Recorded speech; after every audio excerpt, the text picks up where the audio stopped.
He was born a prince, crowned an emperor, but remembered as a ghost, vanished from the throne and from history, a man of vision or a traitor to the empire. This is the story of Lij Iyasu, the lost emperor of Ethiopia.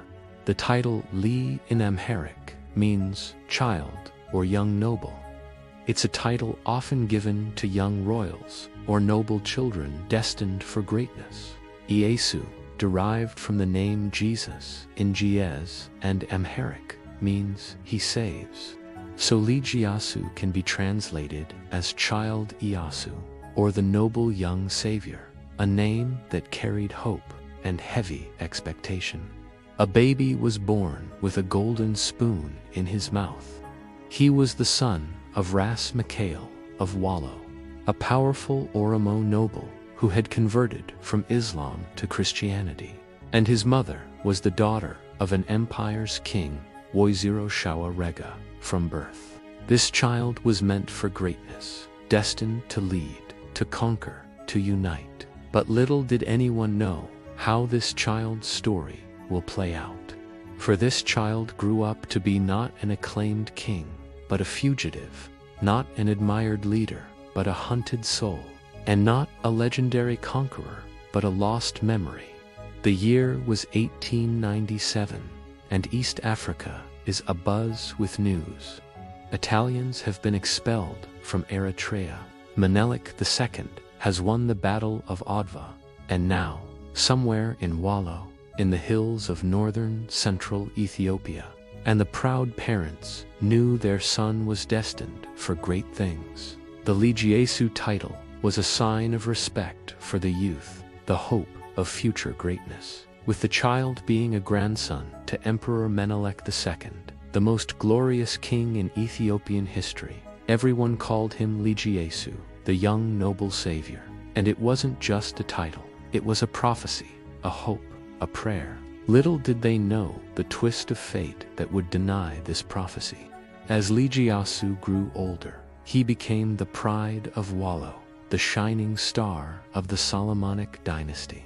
In fact, everyone knew his rise was inevitable. When Menelik II passed away in 1913, the entire country mourned. The man who led them to victory over the Italians, who defeated an invading force at the Battle of Adwa, who reshaped Ethiopia. When Menelik passed away, the nobility looked for a worthy successor. There was no shortage of contenders, each believing themselves to be the rightful heir. But when it came to competence, popularity, and claim to the throne, no one could match the grandson of Emperor Menelik II. So, while Lij Iyasu was just 16 years old at the time of his grandfather's death, he was already being groomed for the throne.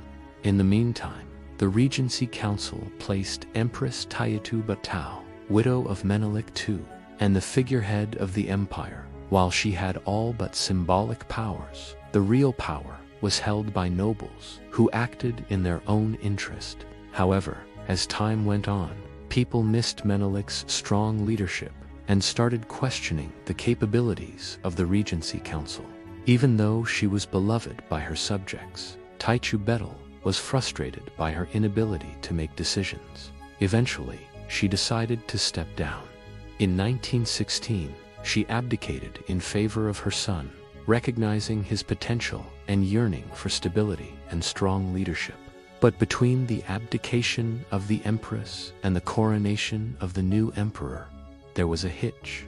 Although Lij Iyasu was popular, his crowning would disrupt the balance of power among the nobility. And some of the most influential nobles didn't want that, not yet, anyway. They kept delaying the coronation until he was old enough to rule. But what they didn't know was that they were actually grooming a monster. You see, during those times, Ethiopian society was segregated. Each ethnic group, religion, and social class had its own place and privileges. Now, Lij Iyasu grew up seeing this division firsthand. He felt the sting of exclusion. He couldn't just accept the status quo. Instead, he wanted integration. And what better way than education? At first, his idea was simple, a modern school system that didn't discriminate based on gender, religion, or social class. But as he immersed himself in the idea, he realized how ingrained the divisions were. So, instead of adding another segregated institution to the list, he decided to do something radical, abolish all schools and start over, creating a national education system with modern values. It seemed like a good idea, but it didn't go well. First, the old institutions resisted any change. Then the conservative clergy opposed the inclusion of secular ideas in the curriculum. Finally, the elites didn't like the idea of admitting children from other classes to the same schools as their kids. In the end, although the education reform failed, it exposed two realities about Lij Iyasu. One, he was a dreamer, a visionary, who wanted to bring about massive positive change in the empire. Second, he was a rebel, someone who wouldn't back down in the face of opposition. These qualities made him extremely popular among the masses, especially the underprivileged, but alienated him from the very people who could help him. And there was a lot of people who wished to help. You see, while Lij Iyasu was growing up, Ethiopia was changing fast. And he wasn't just a bystander, he was a participant. For instance, he learned French, German, and English, and traveled around the empire, meeting different people. He even corresponded with global leaders like Britain's King George V through these interactions. Lij Iyasu got a taste of the outside world and realized how backward Ethiopia was. He wanted modernization, but again, no one was willing to help. Everyone was busy hoarding power. So when the time came for the coronation, the Regency Council chose Empress Zuditu, the daughter of Menelik II, as the new emperor.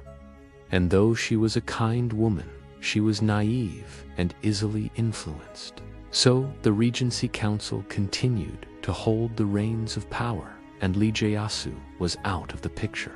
Well, not really. See, while Lij Iyasu didn't become emperor, he wasn't going to give up without a fight. Soon he gathered supporters and launched a rebellion against the regime. But his forces were inexperienced and disorganized. They lost the war. Now, when Lij Iyasu realized he couldn't win, he fled.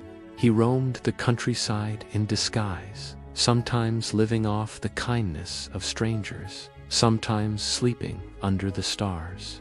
During those dark days, Lij Iyasu wasn't alone.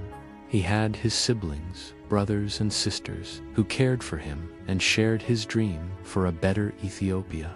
But the worst part was, he couldn't even visit his parents. It was too dangerous. Meanwhile, the empire was crumbling. Italy had invaded Ethiopia, and when the Italians arrived, the rebels were scattered. Lij Iyasu resurfaced in the north, where he raised another rebellion, but was soon captured and exiled. On the surface, it seemed like the end for Lij Iyasu, but little did he know, this was just the beginning. After his exile, Lij Iyasu traveled across Ethiopia, hiding in caves and small towns. Those who found him gave him shelter and food, and those who found him later handed him over for a reward. After 5 years of hiding, he finally landed in Iyasu, a mountainous province in northern Ethiopia. Here he stayed in the town of Alamata in disguise, passing as the son of a local farmer. He lived a simple life, far from the luxuries of the palaces he once inhabited. Some say he worked as a woodcutter, others say he traded goats. But whatever he did, it was a long way from the life of a crown prince. But even in his exile, Lij Iyasu was remembered. Rumors of his whereabouts spread throughout the empire, and people wondered if he was dead or alive. Many believed he was executed, while others thought he was rotting in a dungeon. But the truth was much more mundane. Lij Iyasu was just living a normal life in a remote town. However, his luck would soon run out. In 1935, Italian troops entered Iyasu's hiding place and arrested him.